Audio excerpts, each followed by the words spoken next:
வணக்கம். இந்த வீடியோவில் 2026ஆம் ஆண்டு மார்ச் மாத சம்பளம் தமிழ்நாடு அரசு பிடித்தம் சார்ந்து ஊழியர்களுக்கு புதிய அறிவிப்பு வெளிவந்திருக்கிறது.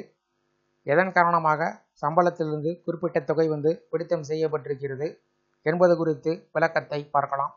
இந்த வீடியோவை தொடர்ந்து பார்க்கறதுக்கு முன்னாடி நம்ம சேனலை இதுவரைக்கும் சப்ஸ்கிரைப் பண்ணாதவங்க இந்த வீடியோக்கு கீழே இருக்க ரெட் கலர் சப்ஸ்கிரைப் பட்டன் அழுத்தி சப்ஸ்கிரைப் பண்ணிக்கோங்க. அப்படியே பக்கத்தில் இருக்கக்கூடிய நோட்டிஃபிகேஷன் பெல் சிம்பிளையும் ப்ரெஸ் பண்ணுங்கள். அப்போ தான் நம்ம சேனலில் இதுபோல் வீடியோக்கள் அப்டேட் பண்ணும்போது அதற்கான நோட்டிஃபிகேஷன் உங்களுக்கு உடனுக்குடன் கிடைக்கும். தமிழ்நாட்டில் பல அரசு ஊழியர்களுக்கும் டிடிஓக்களுக்கும் இன்கம் டேக்ஸ் கழிப்பு குறித்து ஏற்பட்டுள்ள ஒரு முக்கியமான சந்தேகத்திற்கு விரிவான விளக்கத்தை இந்த பதிவில் பார்ப்போம். அது என்னவென்றால், மார்ச் 2026 பேரோல் ப்ராசஸ் ஆன பின்பு இன்கம் டேக்ஸ் மற்றும் செஸ் ரிடக்ஷன் செய்யப்பட்டிருப்பது சரியா என்பது குறித்து பார்க்கலாம். மார்ச் மாதத்திற்கு இன்கம் டேக்ஸ் காட்ட மாட்டோமே, அப்படி இருக்கையில் இந்த ரிடக்ஷன் ஏன் வந்தது என்று பலரும் குழப்பத்தில் கேட்கிறார்கள். இந்த கேள்விக்கு பதில் தெரிந்தால் குழப்பங்கள் நீங்கிவிடும். முதலில் தற்போதைய பேரோல் ப்ராசஸ் பற்றி பார்க்கலாம். IFHRMS களஞ்சியம் மூலமாக மார்ச் 2026க்கான பேரோல் கம்ப்ளீட் செய்யப்பட்ட போது இன்கம் டேக்ஸ் மற்றும் செஸ் ஆட்டோ ரிடக்ஷன் செய்யப்பட்டிருக்கும். இதனை பார்த்து பலர் அதிர்ச்சி அடைந்திருக்கலாம். மிக முக்கியமாக இது தவறான முறையில் எடுக்கப்பட்டிருப்பதாக குழப்பம் ஏற்பட்டுள்ளது. ஆனால் முக்கியமானவற்றை நினைவில் கொள்ள வேண்டியது அவசியம். இந்த ரிடக்ஷன் தவறு இல்லை. இது இன்கம் டேக்ஸ் விதிகளின் அடிப்படையில் முழுமையான சரியான நடைமுறை என்பது குறிப்பிடத்தக்கது. ஏன் சரி என்பது சார்ந்து இப்போது பார்க்கலாம். மார்ச் 2026க்கான சம்பளம் மார்ச் மாதத்தில் வழங்கப்படுவது இல்லை. அது ஏப்ரல் 1, 2026க்கு பின்புதான் உங்கள் கணக்கில் வர வைக்கப்படும். அதாவது ஏப்ரல் மாதம் பிறந்தவுடன் முதல் வேலை நாளில் 2026 மார்ச் மாதத்திற்கான சம்பளம் உங்களுடைய வங்கி கணக்கில் வர வைக்கப்படும்.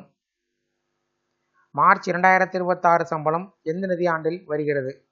2025, 2026 நிதியாண்டில் மார்ச் மாத சம்பளம் வராது. ஏனென்றால் அது ஏப்ரல் மாதத்தில் வர வைக்கப்படுவதால் அது 2026, 2027 நிதியாண்டின் வருமானமாக கருதப்படுகிறது. இதுவே இன்கம் டேக்ஸ் டிடக்ஷன் செய்யப்பட்டதற்கான அடிப்படை காரணம்.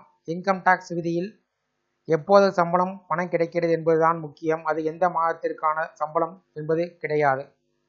அதனால் ஏப்ரல் மாதத்தில் கிடைக்கும் மார்ச் மாத சம்பளம் அடுத்த நிதியாண்டில் சேர்க்கப்படும். அடுத்ததாக டிடிஓக்களுக்கான முக்கிய வழிகாட்டுதல்கள். TDO ID filing form 24Q 2026, 2027 Q1 தாக்கல் செய்யும் போது இந்த மார்ச் சம்பளத்தை எப்படி காட்ட வேண்டும் அது சார்ந்து பார்க்கலாம்.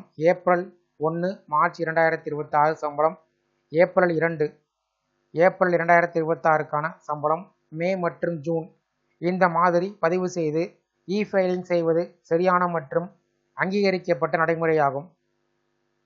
இப்போது மிகவும் முக்கியமான ஒரு எச்சரிக்கை. மார்ச் 2026 சம்பளத்தில் ஆட்டோ டிடக்ஷன் செய்யப்பட்ட இன்கம் டேக்ஸை நீங்கள் எடிட் செய்யவோ மாற்றவோ அல்லது டெலிட் செய்யவோ முயற்சி செய்ய வேண்டாம். ஏனென்றால் அது சிஸ்டமில் இன்கம் டேக்ஸ் விதிகளின் அடிப்படையில் கணக்கீடு செய்யப்பட்டு கழிக்கப்பட்டுள்ளது. இதனை நீங்கள் மாற்றினால் ஃபியூச்சரில் மிஸ்மேட்ச் பிரச்சனை ஏற்பட வாய்ப்புகள் உள்ளது. அதே போல் ஃபைலிங் சமயத்தில் எரர் வர வாய்ப்புகள் உள்ளது. எனவே அதை நீங்கள் பார்த்தோன்னா எடிட் பண்ணுவதோ டெலிட் பண்ணுவதோ நீங்கள் செய்ய வேணாம். இந்த பதிவினுடைய முக்கிய நோக்கம் தேவையில்லாத மாற்றத்தை தவிர்த்து சரியான நடைமுறையை பின்பற்ற உதவும். முடிவாக மார்ச் மாத சம்பளம் என்றால் அது ஏப்ரல் மாதத்தில் தான் கிடைக்கும் என்பதால் அது அடுத்த நிதியாண்டு வருமானமாக கருதப்படுகிறது. இந்த ஒரு கருத்தை நடுவில் வைத்துக் கொண்டால் இன்கம் டேக்ஸ் சார்ந்து குழப்பங்கள் இனி உங்களுக்கு வராது.